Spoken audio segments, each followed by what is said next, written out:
최저임금 심의가 난항을 겪으면서 올해도 법정 시한을 지키지 못했습니다. 노사는 최저임금을 결정하기 위한 7번째 회의를 다음 달 6일 다시 열기로 했는데요. 양측이 생각하는 최저임금은 너무나도 다릅니다. 근로자위원들은 내년도 최저임금으로 올해보다 23.9% 인상한 시간당 1,800원을 요구하고 있는데요. 노동계는 코로나19로 극심해진 양극화를 해결하기 위해서는 최저임금을 올려야 한다고 주장합니다. 그러나 사용자위원들의 생각은 다른데요. 인건비를 올리면 어떻게든 생존하려는 소상공인들과 중소 영세 사업장들이 큰 충격을 받을 것이라면서 최저임금 동결을 요구하고 있습니다. 재계는 우리나라 최저임금이 결혼을 하지 않은 1인 가구 생계비로 부족한 수준이 아니고 다른 나라와 비교해도 낮지 않다는 입장입니다. 이 문제 과연 어떻게 봐야 하는 걸까요? 지난해 최저임금위원회가 분석한 비혼 노동자의 생계비는 208만 원 수준이었습니다. 이는 올해 최저임금을 월급으로 환산한 금액인 182만 원보다 높은 수준인데요.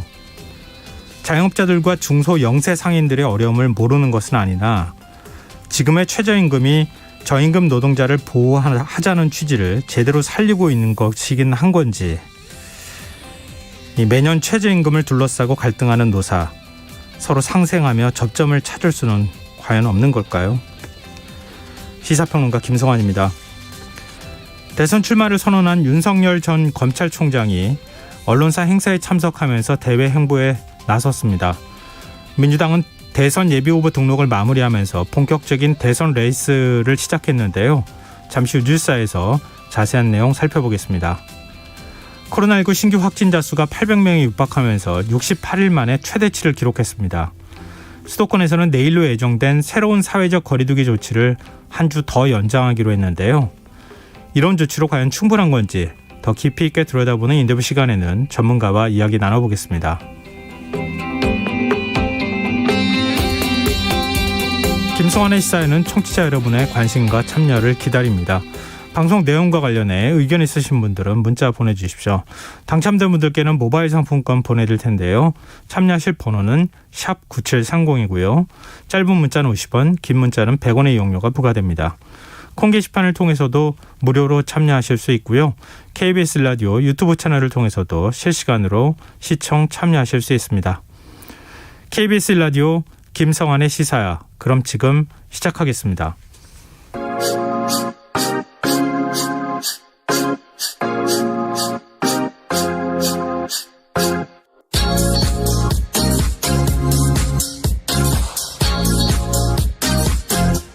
KBS 1라디오 김성환의 시사야.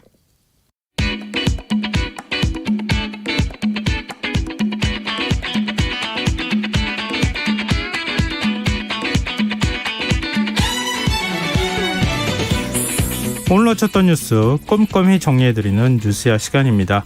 오늘은 김민하 시사평론가 나와 계십니다. 안녕하세요. 안녕하세요. 네.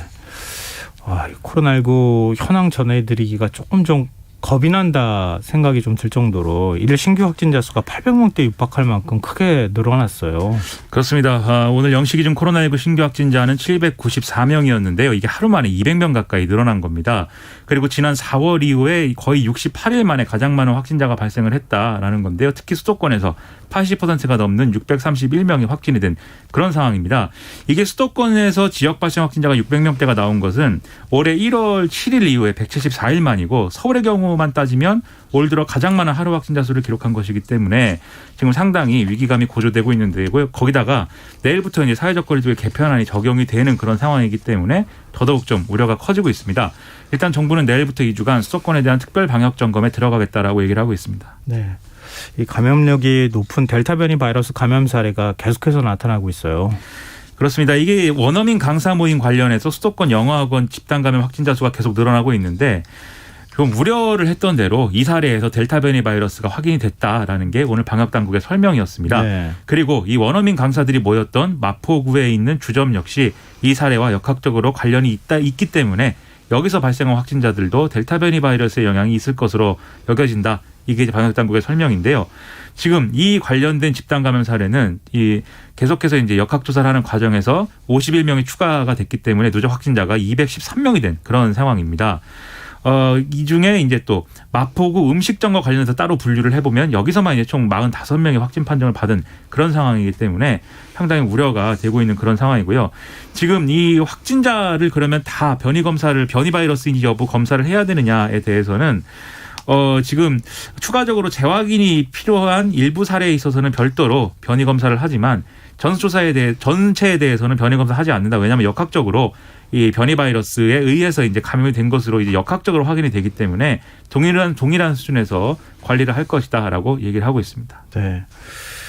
이 원어민 그 강사 모임을 통해서 거기에서 델타 변이 바이러스가 전파가 됐고 그게 수도권에 있는 다른 이제 그 영어학원 6곳으로 확 퍼지는 이런 현상이 발생했다는 거잖아요. 그렇습니다. 또 거기서 또 어떻게 N차 감염이 일어날지 현재로서는 뭐 알 수가 없는 상황인 거고 상당히 좀 걱정스러운 상황인데 방역당국은 확진자 규모가 늘어나면 새로운 거리두기 개편과 무관하게 일단 거리두기 단계를 신속하게 조정하겠다 이렇게 밝혔어요.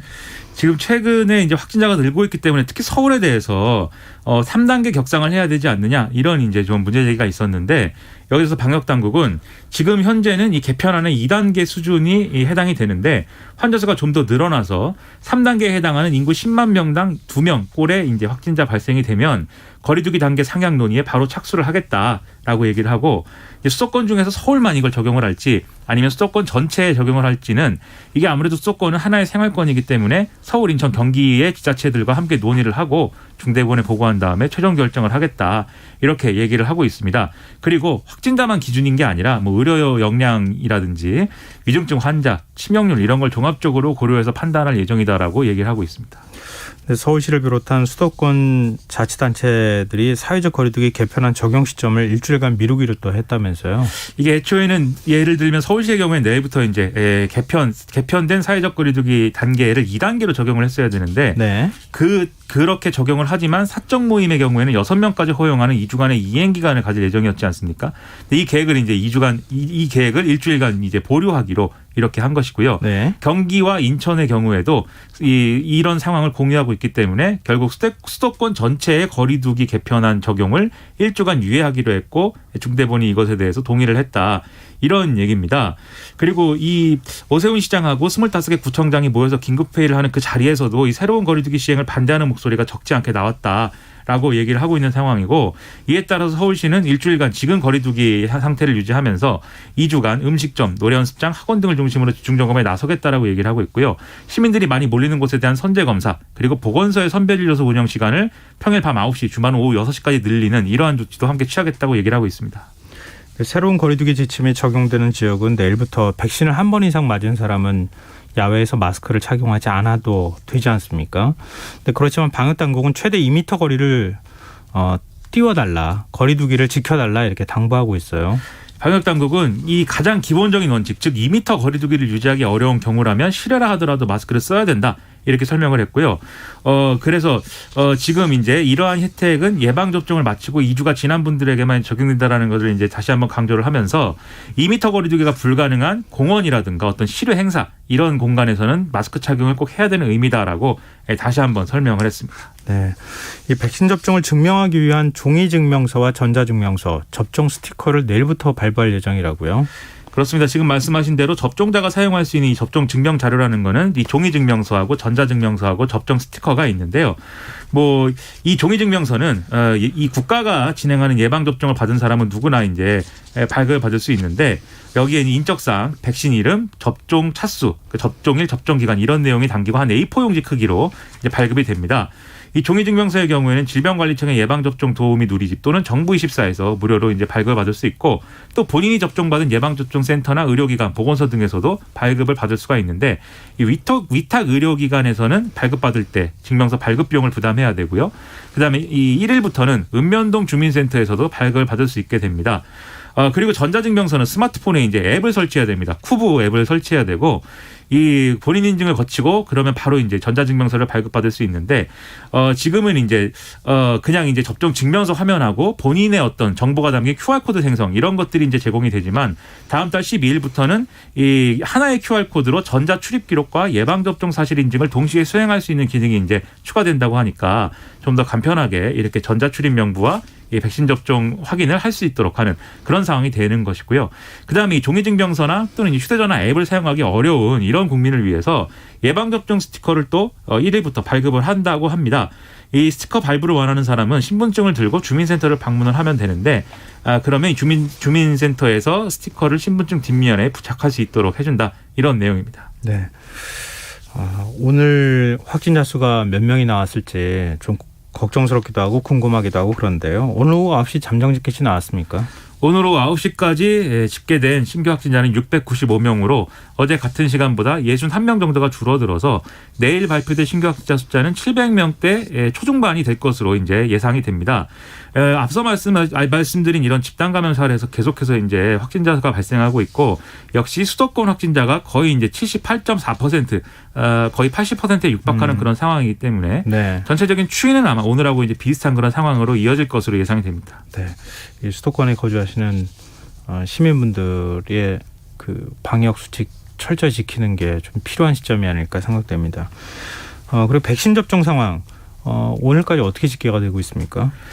일단 29일 하루 신규 접종자가 1차가 이제 1만 6천여 명을 넘었고 2차는 11만 6천 명 정도를 넘었는데요. 지난 2월 26일부터 따져서 124일 동안 전 국민의 약 29.8%가 1차 접종을 마쳤다 이렇게 볼 수가 있겠습니다. 그리고 백신별로 권장 접종 횟수를 모두 채운 사람, 즉 거의 2번 다 맞은 사람, 그리고 얀센의 1회 맞은 사람 다 포함하면 전 국민의 한 9.6% 정도가 된다라고 볼 수가 있습니다. 네, 중앙사고수습본부가 오늘 코로나19 인식조사 결과를 발표했는데 백신 접종에 대한 인식이 좀 좋아졌다고요? 문체부와 이제 방역당국이 한국리서치에 의뢰해서 지난 23일부터 25일까지 4일간 만 18세 이상 성인 남녀 1,000명을 대상으로 조사를 했는데 주변에 이 백신 접종을 추천하겠다라는 이 접종자는 그 전체 응답자의 95.6%로 이 전달보다 10.4%포인트가 늘어난 것으로 파악이 됐습니다. 그리고 아직 백신을 맞지 않은 사람 중에 백신을 맞겠다라고 얘기하는 사람은 응답자의 77.3%, 지난달 대비 8.1%포인트가 상승을 했으니까 아무래도 백신에 대한 여러 가지 불안감이나 이런 것들은 상당히 해소가 되고 있고 신뢰도나 이런 것들도 높아지고 있다. 이렇게 볼 수가 있겠습니다. 이 백신 접종을 받아야 되는 이유에 대해서는 나로 인한 가족의 코로나19 감염을 막기 위해서 이게 이제 가장 많은 답변이 나왔고 그 뒤를 이제 코로나19 감염이 그냥 걱정이 돼서 또 우리 사회 집단 면역의 형성에 기여하기 위해서 그리고 예방접종 시 일상생활을 더 안심하고 할 수 있을 것 같아서 등의 이제 이런 반응이 있었는데 아무래도 가족의 감염을 막기 위해서 백신을 맞겠다는 답변이 가장 많이 이제 나오는 그런 상황이었고요. 반대로 접종이 망설여진다. 이렇게 얘기하는 이유로는 이상 반응이 우려된다. 이게 이제 절대적으로 이제 많은 숫자였습니다. 그리고 백신을 굳이 맞지 않아도 기본 방역 수칙만 지켜도 코로나19를 예방할 수 있어서라든지 자기가 원하는 백신이 있는데 그걸 맞을 수 없는 상황이어서라는 답변들도 나왔는데 상대적으로는 이제 적은 숫자였습니다. 그리고 코로나19에 대해서 방역수칙 준수에 대한 긴장감이 또 좀 완화된 것으로 볼 수 있는 답변도 있었는데요. 전체 응답자의 68.5%가 코로나19에 감염될 가능성이 작다고 생각한다. 이렇게 답변을 했고 응답자의 절반 정도는 코로나19로부터 우리 사회는 좀 안전한 상황이다. 이렇게 답변을 해서 좀 어떤 경각심이나 이런 것들이 떨어져 있는 거 아닌가 싶은 그런 대목들이 있는데요. 다만 전체적으로 코로나19 감염 상황은 심각하다. 이렇게 답한 비율이 80%가 넘어서 대다수는 코로나19에 대한 어떤 그 자체에 대한 경계심은 상당하다. 이렇게 볼 수 있는 답변이 나왔습니다. 그리고 이제 응답자의 절반 이상이 사적 모임 제한 인원 확대에 이제 동의를 했고 이런 부분들을 볼 때 방역 수칙에 대한 또 어떤 공감대 이런 것들은 상당히 있는 걸로 보여서 이런 부분은 좀 다행이다라고 생각이 됩니다. 네. 근데 이게 무슨 얘기입니까? 직원의 관리 실수로 화이자 백신 1,000명분이 폐기될 상황에 처했다고요? 광주 북구 보건소가 밝힌 바에 따르면 이 광주 북구 예방접종센터에서 화이자 백신 170바이알 이 병이 든 트레이가 상온에 장시간 방치된 사실이 확인이 돼서 이 해당 백신을 폐기할지 여부를 질병관리청에 문의한 상태다라는 건데요. 전날 오후 6시 정도에 다음날 사용할 백신을 냉동고에서 냉장고로 옮기는 과정에서 밖으로 빼놓은 백신이 든 트레이를 그냥 이제 잊어버리고 냉장고에 넣지 않아서 이제 상온에 방치가 되는 그런 상황이 있었다라는 겁니다. 이 파이저 백신은 한 병당 6명에서 7명 정도 접종이 가능하기 때문에 지금 폐기 대상이 될 수 있는 백신의 양은 한 1천여 명 정도로 1천여 명분 정도로 추산이 되고 있는데 냉장고에서는 5일 동안 보관이 가능하지만 상온 해동 시에는 30분 이내에 사용하게 돼 있기 때문에 상당히 좀 문제가 된다 이런 얘기입니다. 이제 정치권 뉴스도 살펴보죠. 여야 원내대표가 오늘 회동을 갖고 국회 심사 일정과 상임위원장 재분배 문제를 논의했는데 오늘도 역시 의견을 좁히지 못했다고요. 이 박병석 의장 주재로 윤호중 더불어민주당 원내대표, 김기현 국민의힘 원내대표가 회동을 했는데요.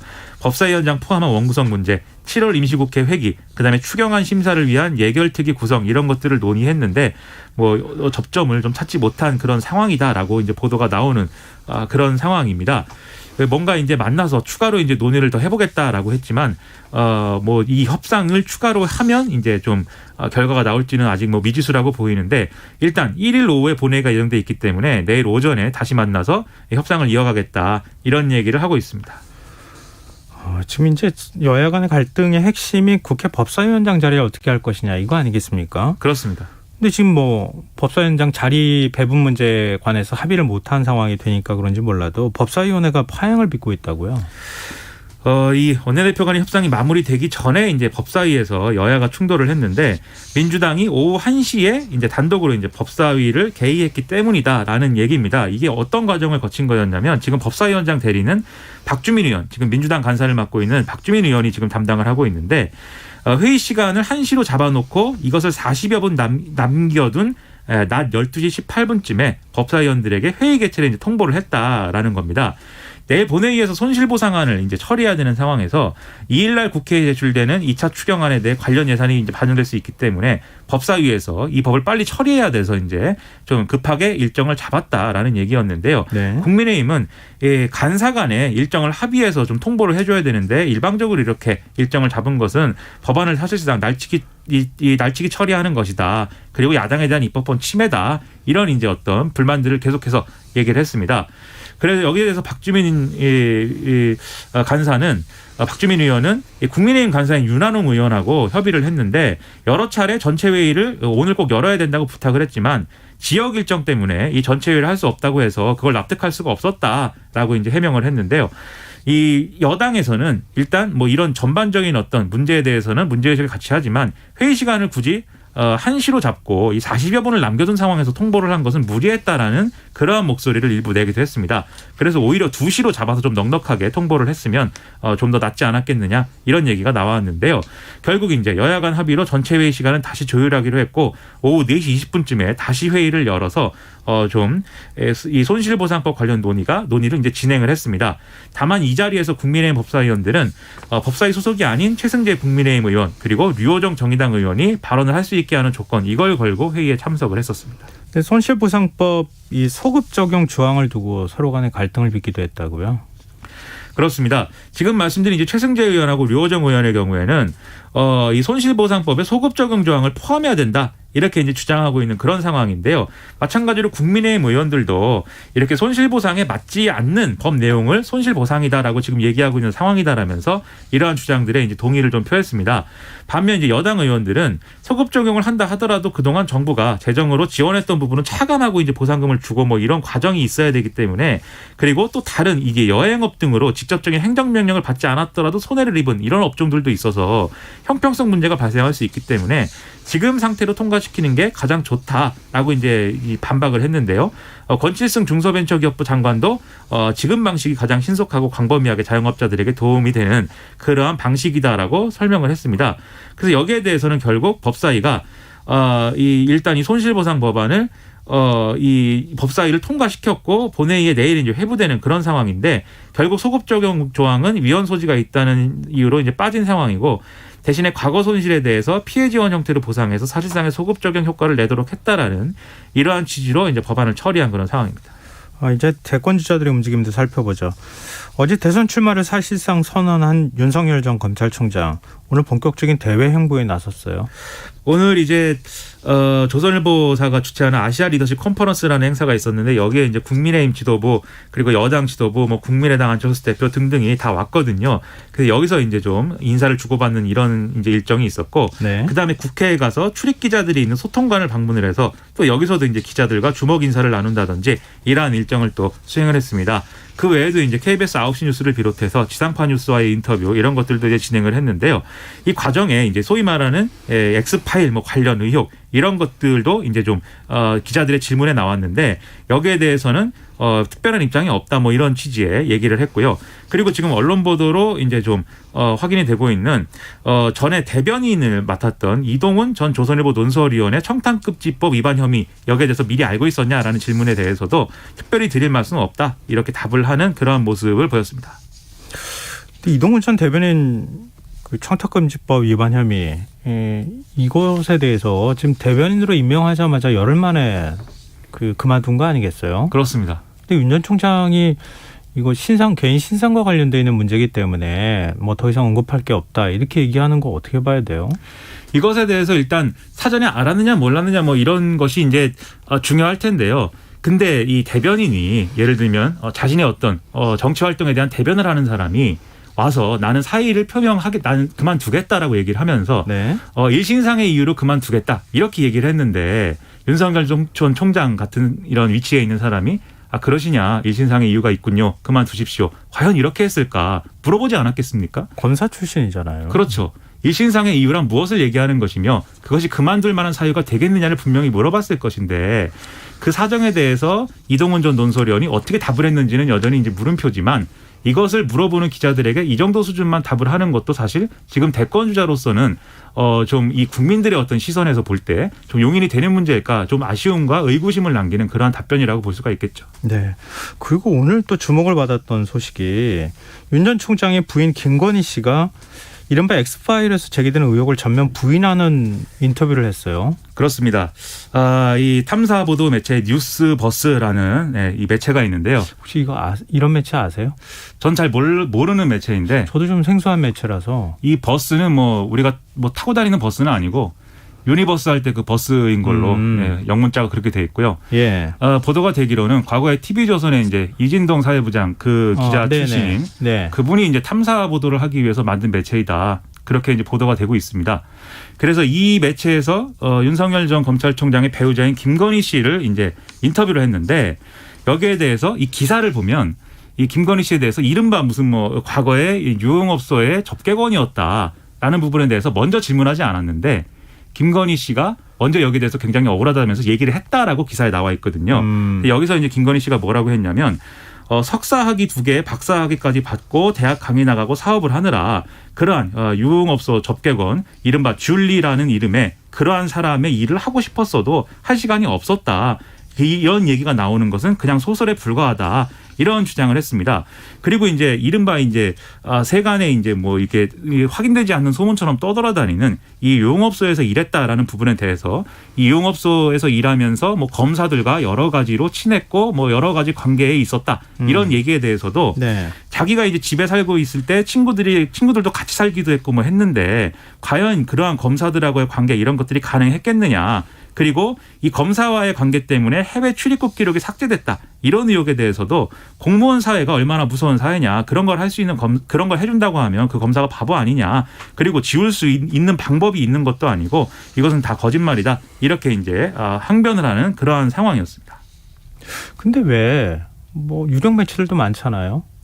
물론 탐사보도 매체라고 하지만 또 공교롭게도 조선일보에 있다가 지금 TV조선으로 옮겨갔다가 TV조선 그만두고 나온 기자 아닙니까? 그렇습니다. 하필이면 뉴스버스하고 인터뷰를 한 이유가 있을까요? 그것은 이제 계속해서 이제 윤석열 전 총장의 어떤 조선일보사와 이제 연계된 어떤 여러 인맥들이 있기 때문에 좀 그 부분이 좀 의심스러운 부분도 있는데 아무래도 기성 언론들이 좀 취재하는 뭐 여러 가지 과정에서 이제 부딪히는 문제들이 있었을 것 같고 이 매체의 경우에는 아마 그런 것들을 좀 해소를 하는 방법을 따로 가지고 있었을 것 같은 좀 의문인 것은 이 매체에서 이 기사에도 나오지만 먼저 물어보지 않은 것을 김건희 씨가 먼저 답을 했다는 겁니다. 네. 그래서 지금 이 벌어진 효과가 과거에 이제 대선에서 2017년 대선에서 안철수 지금 국민의당 대표가 제가 MB 아바타입니까라고 하는 바람에 네. 오히려 MB 아바타 얘기가 많이 보도가 되는 이런 아이러니한 일이 있지 않았습니까? 김건희 씨가 이 얘기를 하는 바람에 사실 이른바 뭐 유흥업소 접경은이다 뭐 이런 것은 소문으로만 떠도는 얘기고 이제 정식으로 어떤 보도가 되거나 이제 그런 상황은 아니었음에도 불구하고 네. 이 얘기를 하는 바람에 더 많이 지금 보도가 되고 있고 막 연관 검색어에 막 오를 정도의 그런 파장을 일으키고 있어서 과연 어떤 의도로 이 답을 한 것인가도 상당히 의문인 그런 상황입니다. 네. 이게 그나저나 이동훈 전 대변인 금품수수 의혹 이게 어떤 사건인지는 좀 정리를 해드려야 될 것 같은데요. 그렇습니다. 이동훈 전 대변인이 금품 수수 의혹을 지금 이제 경찰이 수사 중인데 이게 왜 나왔느냐 이런 얘기였습니다.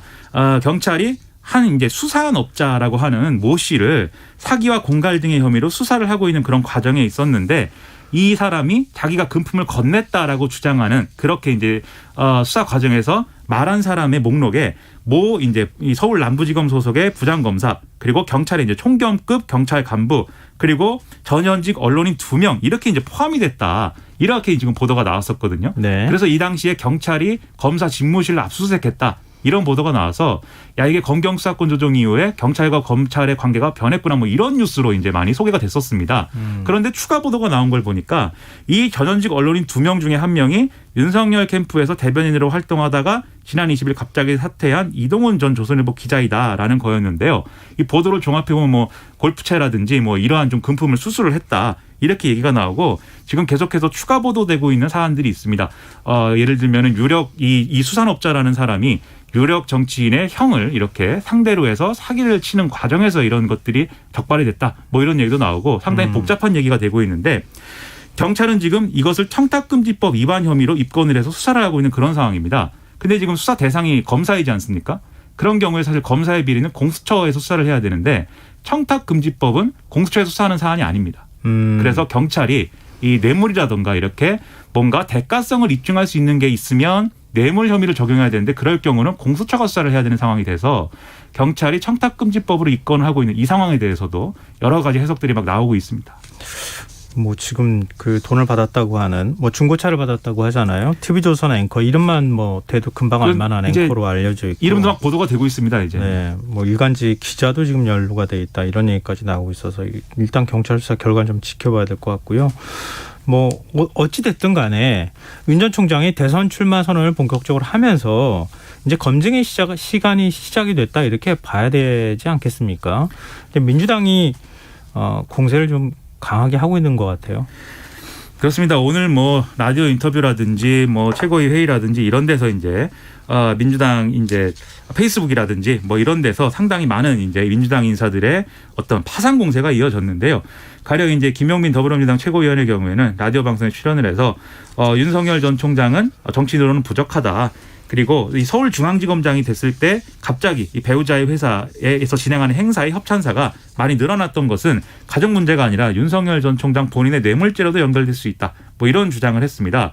그리고 이 윤석열 전 총장이 뭐 이렇게 기자회견하는 과정에 좌우를 자꾸 돌아봐서 이렇게 뭐 도리도리다 뭐 이런 표현도 나오고 했는데 네. 그거가 관련된 어떤 공격 그런 것들도 있었고요. 그리고 윤석열 전 총장의 기자회견 내용이 이제 알맹이가 없었다. 이 정권을 이제 공격하는 것에는 상당히 이제 과감하게 얘기를 했지만 자기가 뭘 하겠다는 것인지 왜 대선에 나오겠다는 것인지에 대한 설명은 없다. 부실하다. 이런 지적도 있었고 그다음에 일본 NH 기자 질문에 대해서 한일 관계 개선 방안을 물어본 거에 대해서 2년 편향적 축창가를 부르다가 여기까지 왔다. 이렇게 얘기한 거에 대해서도 이것을 좀 어떤 역사 의식이 왜곡돼 있다. 뭐 이런 비판도 계속해서 이어지고 있는 그런 상황이고요. 오늘 KBS 라디오 최경영의 최강시사에 인터뷰한 이제 민주당 박영진 의원의 경우에는 국민의힘하고 철학이 지금 상당히 같아 보이는데 입당 여부를 제대로 얘기하지 않고 있는데 철학이 같으면 빨리 입당하는 게 맞지 않느냐 이렇게 지적을 하기도 했습니다. 네. 앞서 한일 관계 질문한 기자는 일본 NHK 기자입니다. 네. 그리고 국민의힘 홍준표 의원도 검증 필요성을 지금 강조하고 있어요. 그렇습니다.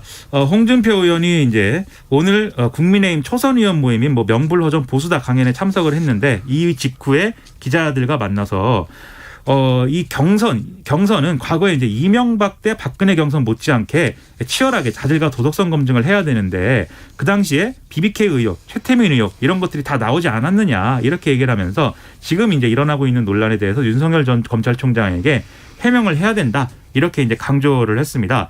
근데 여기에 대해서 또 지금 국민의힘의 대외협력위원장을 맡고 있는 권영세 의원의 경우에 CBS 라디오에 출연을 해서 남욕 많이 하는 사람 치고 잘 되는 꼴 없다. 이렇게 얘기를 하면서 홍준표 의원을 좀 압박을 하기도 했는데 홍준표 의원은 여기에 대해서도 경선은 원래 이렇게 하는 거다라고 받아치기도 했습니다. 앞서 이제 조선일보가 주최하는 행사장에 정치인들이 많이 참석했다. 윤 전 총장도 참석했다. 이렇게 말씀해 주셨지만 그 자리에서 국민의힘 이준석 대표와도 만났어요. 어떤 얘기가 오갔는지 혹시 얘기가 나왔습니까? 일단 서로 명함을 주고받았다고 하고요. 예. 네, 그리고 뭐 인사 정도를 했고 깊은 얘기는 다음에 하기로 했다라고 얘기를 하고 있습니다. 아, 그게 끝이에요? 그렇습니다. 이게 국민의 입당이라든지 그런 것들에 대해서 대화를 하지 않았을까도 추정을 했는데 그런 대화는 이제 하지 않았다라고 얘기를 했고 조만간 빠른 시일 내에 다시 만나자라고 얘기를 했다고 합니다. 네. 언제 뭐 국민의힘하고는 뭐 정치 지향이나 이런 게 같다고 본인 스스로가 얘기했기 때문에 언제 입당을 할지. 네, 정치 지향이 같은 정도를 넘어서서 사실 네. 기자회견에서 이제 꺼냈던 이 정권을 비판하는 많은 논리들이 국민의힘이라든가 보수 언론에 했던 거의 제가 볼 때는 그 논리가 거의 90% 이상 일치하는 논리였는데 네. 그러한 인식을 함께하고 있다면 사실은 내일 당장이라도 입당하는 게 자연스러울 것 같거든요. 네. 그런데 왜 입당에 대해서 거리를 두고 있는 것인지는 사실 어떤 정당 정치의 원리라든가 이런 것으로 볼 때는 사실은 잘 이해는 안 되는 상황입니다. 네. 뭐 윤 전 총장이 명확하게 밝히지는 않고 있지만 뭐 그게 오히려 더 나중에 뭐 지지율을 올리거나 이런 데 도움이 되지 않겠느냐 뭐 이렇게 생각하지 않을까 하는 추측을 좀 하게 되네요. 지금 여러분께서는 KBS 라디오 김성환의 시사회와 함께하고 계십니다. 계속해서 뉴스야 이어가겠습니다. 이제 민주당 얘기 좀 해보죠. 민주당 대선 경선 예비 후보 등록이 오늘까지였지 않습니까? 그 9명이 기존에 거론이 됐었는데 모두 등록을 마쳤습니까? 그렇습니다. 뭐 깜짝 카드가 있지 않을까도 좀 생각을 했었는데 깜짝 카드 같은 거는 없었고요. 네. 9명이 등록을 했습니다. 그래서 언론은 뭐 구룡 뭐 이렇게 쓰고 있는데 구룡은 옛날에 신한국당 구룡이. 네. 그러네요. 아이러니하게도 구룡입니다. 예. 하여튼 추미애 전 법무부 장관, 이재명 경기도지사, 정세균 전 총리, 이낙연 전 대표, 그리고 이광재 의원, 김두관 의원, 박용진 의원, 양승조 충남지사, 그다음에 이제 최문순 강원지사 네. 등이 이제 등록을 했는데요. 제가 혹시 빼먹지 않았는가 싶은데 9명이 이제 이렇게 예비 경선에 후보로 등록을 했고 이 기호를 추첨하고 다음 달 9일부터 사흘간 당원 50%, 국민 50%의 여론조사를 통해서 본 경선에 진출할 후보자 6명을 이제 컷오프를 통해서 결정을 하게 됩니다. 그래서 이러한 과정을 통해서 6명이 과연 누가 남느냐도 상당히 지금 관심을 모으고 있습니다. 근데 지금 뭐 국민의힘은 여러 흥행 요소들을 갖고 있잖아요. 이준석 대표 당선도 뭐 마찬가지고 또 지금 뭐 윤 전 총장 얘기를 우리가 앞에 한참 했던 것처럼 결국 야권 단일화라고 하는 이슈가 계속 있는 상황인데 뭐 지금 예상했던 대로 9명의 대선 주자가 예비 후보 등록하고 그냥 너무 뻔한 일정으로 가는 거 아니냐. 경선 흥행시킬 수 있는 뭔가 묘안이 없겠느냐 뭐 이런 얘기가 당내에서도 나오네요. 그래서 이제 뭔가 이제 여러모로 흥행을 이제 할 수 있는 뭐 역동적인 장면들을 이제 연출하고 싶어하는 것 같은데요. 예. 한국일보 보도를 보면은 민주당의 선거관리위가 대선 후보 경선 규정을 손질을 하고 있다라고 이제 얘기가 나오고 있다고 합니다. 그래서 그동안 금지됐던 에드벌룬을 이용한 현수막 걸기라든지 심지어 뭐 부부젤라를 부는 것까지 지금 허용을 하고 있다라고 얘기를 하는데요. 제가 뭐 부부젤라를 이용해 본 적은 없지만 부는 거라면 엄청나게 시끄러울 텐데 축구장에서 유럽에서 많이 그런 브라질이나 이런 데서 많이 사용하죠.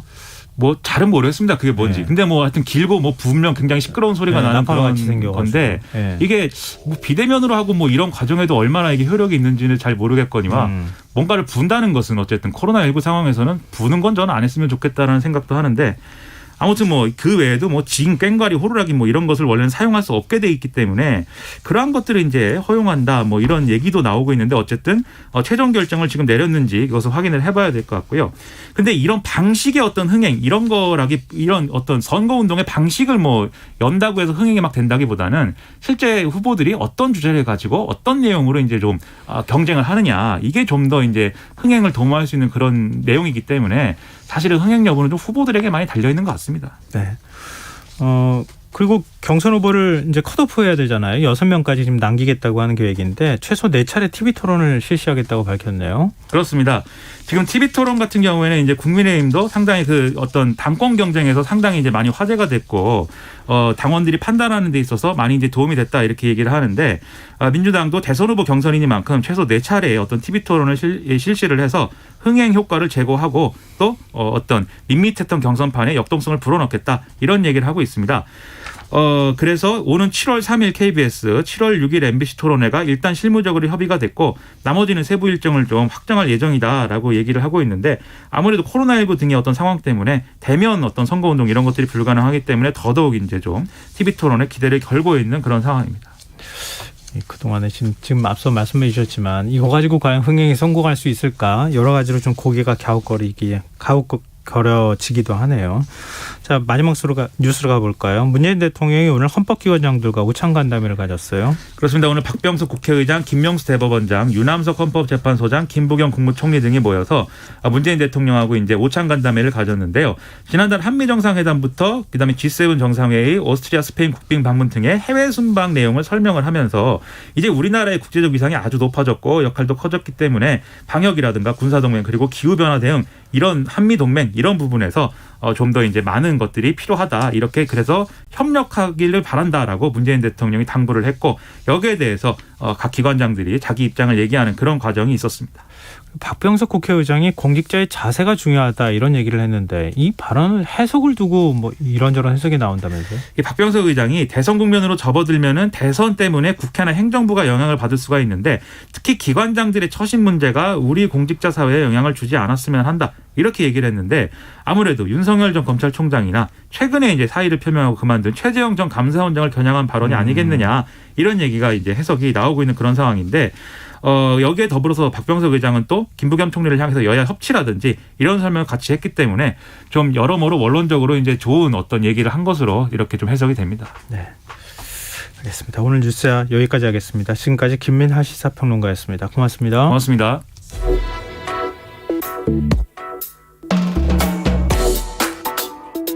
더 나은 내일을 준비하는 시간 KBS 1라디오 김성환의 시사야.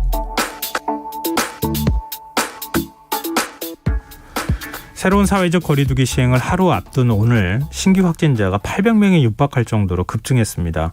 서울시와 경기도 인천시는 결국 현행 사회적 거리두기 기준을 다음 달 7일까지 일주일 동안 연장하기로 했는데요. 수도권에선 감염력이 강한 델타 변이 바이러스까지 퍼지고 있어서 더욱 우려가 높아지고 있습니다. 질병관리청 감염병 대책위원회 전문위원인 가천대 길병원 감염내과 엄중식 교수 연결해서 이 문제에 대해 좀 더 자세히 얘기 나눠보도록 하겠습니다. 교수님 안녕하십니까? 예, 안녕하십니까? 네. 서울시, 경기도, 인천시가 현행 거리두기 체계를 7월 7일까지 일주일 연장하기로 했습니다. 불과 8시간 앞두고 사회적 거리두기 개편안에 대해서 이렇게 시행을 이제 연기하겠다 이렇게 전격적으로 결정했는데요. 아무래도 지금 확진자 숫자가 수도권을 중심으로 해서 많이 나온다 이런 걸 걱정했다고 봐야 될까요? 예, 최근 지난주 후반부터 확진자가 다소 늘어나는 경향을 보이다가 어제 이제 수도권의 환자, 특히 서울시와 경기도 환자가 급격하게 늘어났습니다. 이런 과정에서 이 확진된 환자들을 생활치료센터나 병원으로 이송하는 것에 어떤 장애가 생길 정도의 상황이 발생하다 보니까 전격적으로 이런 거리두기 체계 연장을 결정한 것으로 알고 있습니다. 지금 의료 체계에 좀 과부하가 걸리고 있는 겁니까? 병상이 부족한 건 아닌데요. 네. 이게 단기간에 많은 환자가 발생을 하니까 이 확진된 환자들을 격리시설로 이동시키는데 이 부하가 걸리면서 자택에서 이제 대기를 해야 되는 시간이 길어지고 빠른 이송이 안 되는 그런 문제가 발생을 한 것으로 알고 있습니다. 뭐 의료 체계가 감당하는 여부를 떠나서 늘어난 확진자에 따라서 행정적 지원이 좀 쉽지가 않은 상황이다 이런 말씀을 해주셨는데 지금 수도권에서 전체 확진자 한 83%가 넘게 나온다 그래요. 이렇게 수도권에서 갑자기 집중적으로 확진자가 나오는 이유 어떻게 분석하면 좋을까요? 사실 이번만은 아니고 지난 겨울 이전부터 주로 수도권에서 확진자가 60-70% 이상 계속 꾸준히 나오고 있는 그런 양상이 유지가 되고 있고요. 이것은 수도권 자체가 워낙 인구 밀도가 높고 지금 유행에 주도를 하고 있는 20, 30대가 워낙 많이 거주하는 그런 상황이기 때문에 여기서 확진자가 많이 나오는 것으로 보여집니다. 네, 서울시는 일주일간 확진자 추이를 지켜본 뒤에 새로운 거리두기를 적용할지 판단하겠다 이렇게 밝혔는데요. 지금 상황으로 봤을 때 일주일 정도 유예 기간 두면 충분할까요? 아닙니다. 일주일로는 해결되기 어렵다고 보고 있고요. 우리가 지난 여름 그리고 가을 겨울 지나면서의 그 확진 환자가 급격히 증가하는 유행 상황을 경험을 하면서 이미 알고 있지만 이렇게 한번 확진자가 크게 늘어나고 나면은 이 과정에서 거리두기를 강화를 하더라도 확진자가 충분히 줄어드는 데는 적어도 2, 3주가 걸립니다. 그러니까 일주일 이내에 이 상황이 해결될 수 있는 그런 상황은 아니고 일주일 동안 그 유예 기간을 가지면서 네. 근본적으로 이 수도권 중심으로 그리고 전체적인 그 새로운 사회적 거리두기 체계를 적용하는 시점에 대해서 원점부터 다시 논의할 수 있는 시간을 번다. 이 정도로 생각하는 것이 옳을 것 같습니다. 네, 경기 지역의 경우에 원어민 강사를 중심으로 한 집단 감염이 발생했고 또 이게 델타 변이 감염자가 여기서 또 확인이 됐다고 합니다. 이 국내에서 델타 변이가 우세종으로 자리 잡은 것은 이제 시간 문제다 이런 얘기까지 나오고 있는데요. 교수님 어떻게 보십니까? 네, 저도 그런 그 인식에 동의를 하고 있고요. 실제로 델타 변이 바이러스 자체가 지금 현재 우리나라에서 유행하고 있는 기존의 코로나19 바이러스보다 강력한 훨씬 더 월등한 그런 전파력을 갖고 있는 것으로 알고 있기 때문에 이게 방역이 완화되는 그런 상황과 맞물리게 되면 아주 짧은 시간 동안에 전국적인 유행을 불러일으킬 수 있다고 생각을 합니다. 그렇기 때문에 지금 현재 이 수도권 상황이 더욱 엄중하다고 생각을 합니다. 근데 지금 이제 그 영어학원을 중심으로 해서 집단 감염이 계속 확산하고 있는 상황이잖아요. 뭔가 좀 추가 대책이 필요한 부분이 없을까요? 그러니까 사실 이런 그 델타 변이 바이러스와 같은 변이 바이러스에 의한 유행이 예상이 되는 그런 상황에서는 기본에 충실할 수밖에 없습니다. 결국은 어떤 특정한 방법을 사용을 해서 이 전파를 차단할 수 있는 것은 아니기 때문에 우리가 지금까지 비교적 잘 유행 상황에 대처했던 것은 이 방역의 기본, 그러니까 거리두기를 잘 유지를 하고 마스크 착용이나 손위생 같은 개인 방역 수칙을 잘 지켜온 것들이 주요한 요인들이거든요. 결국 이 기본을 다시 잘 지키는 것으로 돌아가는 것이 필요하다고 생각을 합니다. 그리고 사회적 활동성이 상대적으로 높은 20, 30대 젊은 층에서 확진자 수가 빠르게 늘고 있는 점 이것도 좀 우려스러운데요. 이게 젊은 층 백신 접종률이 낮기 때문입니까? 아니면 또 다른 요인이 있기 때문입니까?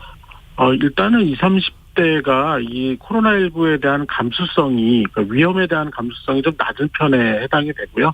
왜냐하면 이 연령대에서 감염이 되더라도 위중증 환자가 발생을 하거나 사망자가 발생한 사례가 드물기 때문에 상대적으로 좀 가볍게 보는 경향이 있습니다. 그리고 이 연령대가 워낙 사회적인 활동 그리고 이런 신체적 활동이 활발한 그런 그 시기이기 때문에 여러 가지 모임이나 행사 이런 것들이 최근에 그 완화된 정부의 메시지와 함께 빠르게 좀 증가한 그런 경향을 보였습니다. 이제 이런 것들이 이 20, 30대를 중심으로 유행이 커져가는 그런 직접적인 원인이라고 생각을 하고 있습니다. 그리고 이제 방역당국이 당초 이제 새롭게 개편한 사회적 거리두기 체계로 보면 야외에서는 백신 접종자의 경우에는 마스크 착용하지 않아도 된다 이렇게 얘기를 했다가 지금 2m 거리두기는 유지해야 된다 이렇게 얘기를 하고 있지 않습니까? 네. 야외에서는 어떻게 대처하면 좋을까요? 사실 이제 야외에서 마스크 착용을 중단하는 문제는 너무 빠르게 얘기가 꺼내졌다고 봅니다. 그러니까 지금 우리나라의 백신 접종률 상황을 고려를 하면 꺼내서는 안 되는 얘기를 꺼낸 것이고요. 지금 우리나라가 백신 접종 완료자가 이제 갓 10%가 되고 미접종자가 70%가 넘는 상황에서 야외라고 하더라도 마스크 착용을 중단하는 것과 관련된 논의 자체를 했다는 것, 그런 것들을 방역의 완화 조건으로 내걸었던 것, 그러니까 인센티브, 백신 인센티브로 내걸었던 것 자체가 큰 패착이라고 생각을 합니다. 네, 아까도 교수님께서 말씀하셨지만 지금 새로운 거리두기 적용 시점을 좀 신중하게 재검토해야 한다고 말씀하셨잖아요. 만약 원점으로 다시 되돌아간다면 언제가 새로운 거리두기 방안을 적용하는데 적당한 시기라고 보세요? 전문가들이 좀 많은 고민을 해보고 또 많은 토론을 해봐야 되겠지만 일단 기본적으로 백신 접종률이 충분히 올라가야 됩니다. 백신 접종 완료자가 적어도 제 개인적인 생각으로는 50% 이상을 넘어갈 때, 그러니까 한 9월쯤으로 예측이 되는데요. 네. 이때쯤 방역 완화와 관련된 여러 가지 논의를 시작하는 것이 이 현실적으로 우리가 방역을 완화했을 때 이런 또 다른 위기를 맞지 않으면서 이 완화할 수 있는 그런 계기를 마련했을 때쯤이라고 예측이 되고 있습니다. 네. 그래서 백신 관련 얘기도 좀 여쭙고 싶은데요. 화이자와 모더나 백신을 맞은 미군 장병들 사이에서 심근염 발생률이 예상보다 높았다, 이런 연구 결과가 나오지 않았습니까? 방역 당국은 화이자나 모더나 백신 접종 뒤에 가슴 통증이 발생하면 진료를 받아달라 이렇게 당부하고 있는데, 구체적으로 어떤 증상이 발생했을 때 병원으로 가야 되는 겁니까? 예, 지금 말씀하신 것처럼 심근염이 발생을 하면 가슴 통증이 좀 전형적으로 좀 나타나는 그런 경향을 보이고 있고요. 이것 말고도 이제 열이 잘 안 떨어지고 좀 숨이 차면서 이런 호흡곤란 같은 그런 증상들이 나타나면 반드시 병원에서 좀 체크를 해봐야 되는데, 이게 이런 증상이 짧게 몇 시간 또는 하루 이내에 끝난다면 큰 문제가 되지 않지만 2, 3일 이상 지속이 되면 반드시 간별 진단을 받으셔야 될 것 같습니다. 만약에 병원 가는 시점을 놓쳤다, 심근염이 더 진행이 된다, 이러면 어떻게 되는 겁니까? 일단 아직까지 미국 데이터를 보면은 이 mRNA 백신을 통한 심근염이 생겼을 때 어떤 중증의 어떤 후유증이나 사망 사례가 이렇게 보고가 되지는 않은 것 같습니다. 그렇지만 심근염이라는 게 심장에 염증이 생기는 문제이기 때문에 네. 심장 기능이 떨어진다든지 경우에 따라서는 이런 심장의 기능이 중단되면서 좀 심각한 문제가 발생할 수도 있다고 생각을 합니다. 그럼 일단 앞서 말씀하셨던 그런 증상이 나타나면 최대한 빨리 병원을 가야 되는 게 맞다, 이렇게 이해하면 되는 거죠? 네. 네. 모더나가 자사 백신이 델타 변이와 같은 새 변이 바이러스에도 예방 효과가 있다, 이렇게 밝혔는데요. 이게 실험실에서 8명을 대상으로 진행한 테스트라고 하더라고요. 연구 결과 신뢰를 해도 될까요? 이제 실험실 연구는 이제 제한을 가질 수밖에 없고요. 결국 이런 백신이 이런 특정한 변이 바이러스에 효과가 있는지에 대해서는 좀 대규모의 이 인구 집단에서 발생한 자료들을 정리를 하고 통계를 내봐야 됩니다. 그런데 이 모더나 백신이나 파이자 백신 같은 mRNA 백신이 다른 백신에 비해서 조금 더 자료가 많이 모아진 편인데, 지금 유행하고 있는 델타 변이 바이러스에 대해서 효과가 급격히 감소를 하거나 전혀 효과가 없는 그런 상황은 아닌 것 같습니다. 적어도 이런 mRNA 백신이나 또 우리가 아스트라제네카 백신이라고 알려져 있는 바이러스 벡터 백신 같은 경우에도 2차 접종을 완료하고 충분한 기간이 지나면 적어도 입원을 해야 되는 그런 중증 발생이나 사망 발생은 충분히 예방을 하는 것으로 데이터들이 나오고 있습니다. 그동안 이제 얀센 백신을 많은 분들이 좀 맞고 싶다, 이렇게 또 얘기했던 이유가 한 번만 접종하면 되는 거였었잖아요. 근데 얀센 백신 접종 후에 화이자나 모더나 백신을 추가 접종하는 방안이 미국에서 거론되고 있다고 하더라고요. 이게 얀센 백신이 변이 바이러스나 이런 데 충분히 효과가 있는 게 아니기 때문에 그런 겁니까? 이 부분은 조금 더 자료가 보완이 돼야지만 충분한 설명을 드릴 수 있을 것 같습니다만, 일단은 이 바이러스 벡터 백신에 해당하는 얀센 백신을 1회 접종을 했을 때 항체가가 충분히 형성이 되지 않는 그런 접종자들이 있는 것 같습니다. 이제 그런 과정에서 보호 효과가 떨어지기 때문에 교차 접종 형태로 보완을 해야 된다라는 주장이 나온 것으로 되어 있습니다. 아직 검증이 필요한 내용이 되겠습니다. 지금 현재까지로는 신뢰성이 있다고 보기에는 조금 어렵다, 이런 말씀이시군요. 근데 이런 가운데 오늘 국토교통부가 사이판과 트래블 버블 시행 합의문 서명식을 가졌습니다. 이게 다음 달부터 이렇게 되면 사이판으로 여행을 떠날 경우에 접종을 마친 경우에는 자가격리 없이 여행을 할 수 있게 되는데요. 이 방역의 측면에서 보면 여행을 할 때 어떤 점을 좀 주의해야 될까요? 그래서 아직 사이판 같은 경우는 그 변이 바이러스와 관련된 정보가 확인되지 않고 있는데요. 지금 워낙 이 델타 변이 바이러스가 전 세계적으로 퍼져나가는 속도가 우리가 예상했던 것을 뛰어넘는 그런 상황이기 때문에 이런 협정을 맺었다고 하더라도 여행 시기에, 여행 전후에 이 현지의 그런 상황 그리고 국내 유행 상황을 충분히 고려를 하고 여행 결정을 하시는 것이 바람직할 것 같습니다. 제 해외에서는 델타 플러스 변이가 확산하고 있다고 하잖아요. 트래블 버블 추진은 조금 성급하다고 볼 수 있을까요? 사실 그 델타 플러스라는 것은 이제 그 새로운 변이 바이러스에 대한 공식적인 이름은 아니고 인도 지역에서 델타 변이 바이러스 이외에 또 다른 변이 바이러스가 확인이 됐기 때문에 델타 플러스라는 이름을 붙였는데 이게 뭐 델타 변이 바이러스보다 더 전파력이 강하기 때문에 플러스라는 이름을 붙인 건 아닙니다. 그래서 이런 그 델타 플러스라는 형태로 불리는 변이를 지금 현재 고민할 상황은 아니지만 트래블 버블이라는 그런 형태의 이런 여행 프로그램 같은 경우는 전체적인 유행 양상과 그리고 우리나라의 백신 접종률을 좀 비교를 해서 좀 더 안전한 상황이 됐을 때 추진하는 것이 바람직하지 않나 이렇게 개인적으로 생각을 합니다. 그리고 내일부터 세계보건기구에서 승인된 백신을 맞고 국내 직계가족을 만나기 위해 입국하는 경우에 자가격리가 면제되는데요. 이 조치에 대해서는 어떻게 보십니까? 사실 뭐 백신의 종류보다는요, 이 재외 국민들이 거주하는 그런 지역 또는 나라에서의 델타 변이 바이러스 유행 양상이 중요할 것 같습니다. 이런 재외 국민들이 거주하는 지역이나 국가에서 델타 변이 바이러스의 유행이 위험한 수준 그리고 또 경계를 해야 될 수준이라면 백신 접종 여부와 관계없이 입국했을 때 자가격리 면제를 적용해서는 안 된다고 생각을 합니다. 그리고 방역 모범 국가라고 그동안에 이제 불려왔던 싱가포르가 모든 방역 조치를 중단하고 일상 복귀를 선언했습니다. 이 퇴치가 불가능한 만큼 공전을 모색해 보겠다 뭐 이런 취지라고 알려져 있는데요. 어떻게 보세요? 그러니까 코로나19 유행 초기에 스웨덴이 이런 시도를 했었죠. 그런데 참담한 실패로 끝났습니다. 싱가포르의 상황을 제가 100% 이해를 하지 못하지만 우리가 할 수 있는 그런 방역은 계속 유지를 하면서 새로운 방법을 모색하는 것이 오히려 바람직하지 않나 이렇게 생각합니다. 근데 좀 위험하다는 거 모르고 그럴까요? 그러니까 제가 말씀드린 것처럼 그 내부적인 그런 그 정확한 그 정책 결정의 그 근거는 제가 아직까지는 확인을 못했습니다. 그렇지만 이런 델타 변이 확산과 관련돼서 이 싱가포르가 갖고 있는 여러 가지 제한점이 있는 것 같습니다. 그래서 이런 결정을 한 것 같은데 저희가 보기에는 조금 좀 위험한 결정이 아닌가 이렇게 생각을 합니다. 네, 알겠습니다. 오늘 말씀 여기까지 듣겠습니다. 고맙습니다. 감사합니다. 네, 지금까지 가천대 길병원 감염내과 엄중식 교수였습니다. KBS 라디오 김성환의 시사 1부 순서는 여기서 마무리하겠습니다. 2부에는 화제성 뉴스를 살펴보는 밤참 뉴스 한밤의 인문학 순서가 준비되어 있습니다.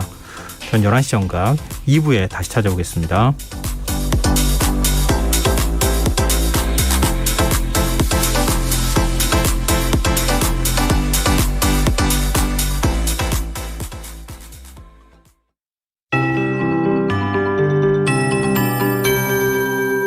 KBS 58분 날씨. 현재 서해 섬지역과 강원도 산지에서 안개가 짙어지고 있습니다. 가시거리가 백령도 270m, 미시령 340m입니다.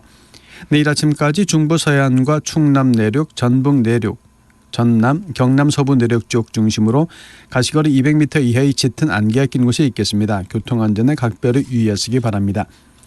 내일 동해상에 있는 고기압 가장자리 들겠습니다. 전국적으로 가끔 구름 많이 끼겠습니다. 내일은 오후에 경기 동부와 강원 내륙과 산지, 제주도 서부와 산지에서 소나기가 내리는 곳이 있겠습니다. 강수량 5에서 50mm입니다. 내일도 국지적으로 시간당 30mm 이상의 강한 소나기가 내리면서 호우특보가 내려질 가능성도 있습니다.